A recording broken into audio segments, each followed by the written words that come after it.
வணக்கம் aspirants, welcome to அம்மா IAS academy. OECD நாடுகளுக்கு இடம்பெயரும் இந்தியர்களின் எண்ணிக்கை அதிகரித்துள்ளது இப்படின்னு ஒரு நியூஸ் நம்ம சமீபத்தில் கேள்விப்பட்டிருப்போம்.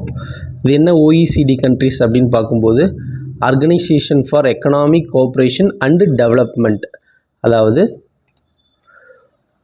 பொருளியல் கூட்டுறவு மற்றும் வளர்ச்சிக்கான அமைப்பு, பொருளாதார கூட்டுறவு மற்றும் வளர்ச்சிக்கான அமைப்பு, organisation for economic cooperation and development அப்படின்னு சொல்லிட்டு OECD அமைப்புன்னு 1961 ஸ்டார்ட் பண்ணுறாங்க.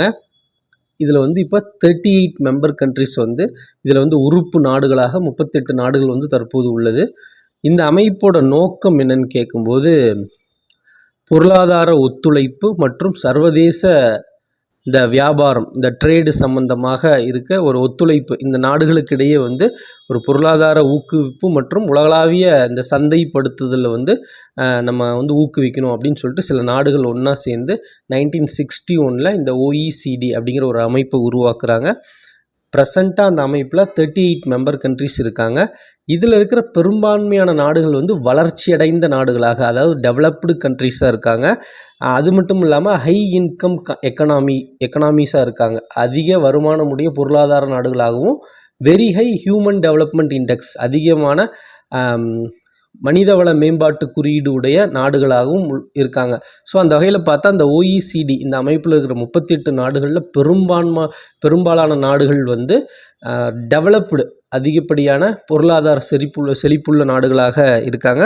ஸோ இந்த நாடுகளுக்கு இடம்பெயர்வு, மற்ற வளரும் நாடுகள்லேருந்து இந்த வளர்ச்சியடைந்த நாடுகளுக்கு இடம்பெயர்வு, மைக்ரேஷன் அப்படிங்கிறது இயல்பாகவே இருக்க தான் செய்யும். என்ன ரீசன் அப்படின்னு போகும்போது, ஹையர் எஜுகேஷனுக்காக போகிறாங்க, வேலை வாய்ப்புக்காக போகிறாங்க, மேரேஜ், இந்த மாதிரி பல காரணங்களுக்காக இந்த நாடுகளுக்கு இந்த OECDயில் இருக்கிற அமெரிக்கா, பிரிட்டன், இந்த நாட்டில் 38 கண்ட்ரி இருக்காங்க. முக்கியமாக America, Britain, Australia, Belgium, Canada, France, Germany, Japan, இந்த மாதிரி வளர்ந்த பொருளாதார வளர்ச்சியடைந்த நாடுகள் இதில் உறுப்பு நாடுகளாக இருக்கிறதுனால இந்த நாடுகளுக்கு நம்ம குறிப்பிட்ட ஏற்கனவே சொன்ன ஹையர் எஜுகேஷன், வேலைவாய்ப்பு, இந்த மாதிரி பல ரீசனுக்காக இந்த நாடுகளுக்கு இடம்பெயர்ந்து போகிறாங்க.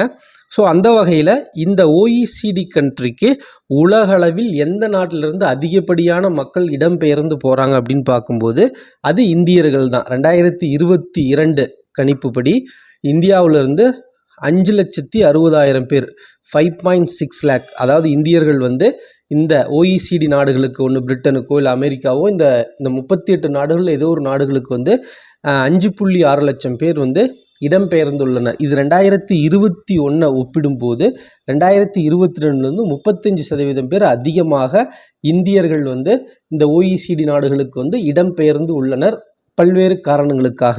இரண்டாவது இடத்துல பார்த்திங்கன்னா சீனா உள்ளது. சீனாவிலிருந்து, சைனாவிலிருந்து அதிகமாக இந்தியாவுக்கு அடுத்தபடியாக 3.2 லட்சம் பேர் 2022 இந்த OECD நாடுகளுக்கு இடம்பெயர்ந்துள்ளனர். சீனாவுக்கு அடுத்து மூன்றாவது இடத்தில் ரஷ்யா உள்ளது. ரஷ்யாவிலிருந்து 2.6 லட்சம் பேர் இந்த OECD நாடுகளில் ஏதேனும் ஒரு நாடுகளுக்கு இடம்பெயர்ந்து உள்ளனர் அப்படிங்கிற ஒரு தகவலை தி இன்டர்நேஷ்னல் மைக்ரேஷன் அவுட்லுக் அப்படிங்கிற ஒரு அமைப்பு ஒரு சர்வதேச இந்த மக்கள் இடம்பெயர்வு குறித்து ஒரு ஆய்வு நடத்தும் தி இன்டர்நேஷ்னல் மைக்ரேஷன் அவுட்லுக் அப்படிங்கிற ஒரு அமைப்பு பிரான்ஸ் தலைநகர் பாரிஸில் சமீபத்தில் வெளியிட்டு இந்த தகவலை சொல்லியிருக்காங்க.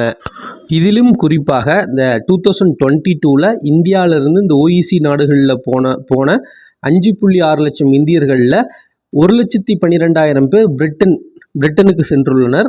அமெரிக்காவுக்கு 1.25 லட்சம் பேரும், கனடாவுக்கு 1.18 லட்சம் பேரும் இடம்பெயர்ந்துள்ளார்கள் என்ற தகவலும் இந்த அமைப்பு வெளியிடுறாங்க. அதே நேரத்தில் பார்த்திங்கன்னா ரஷ்யா, ரோமேனியா நாடுகளிலிருந்து தலா 2.7 லட்சம் மக்கள் இந்த OECD நாடுகளுக்கு இடம்பெயர்ந்து போகிறாங்க. ஸோ OECDன்னு சொல்லப்படுகின்ற organisation for economic cooperation and டெவலப்மெண்ட்டில் இருக்கிற 38 மெம்பர் கண்ட்ரிஸுக்கு பல்வேறு காரணங்களுக்காக உலகின் பல்வேறு பகுதிகளில் இருந்து, வளரும் நாடுகளிலிருந்து இந்த டெவலப்டு நேஷன்ஸுக்கு பல வேலைவாய்ப்பு மற்றும் ஹையர் எஜுகேஷன் உள்ளிட்ட பல காரணங்களுக்காக ஆண்டுதோறும் மக்கள் இடம்பெயர்கிறார்கள். அதில் இந்தியா தான் முதலிடத்தில் உள்ளது.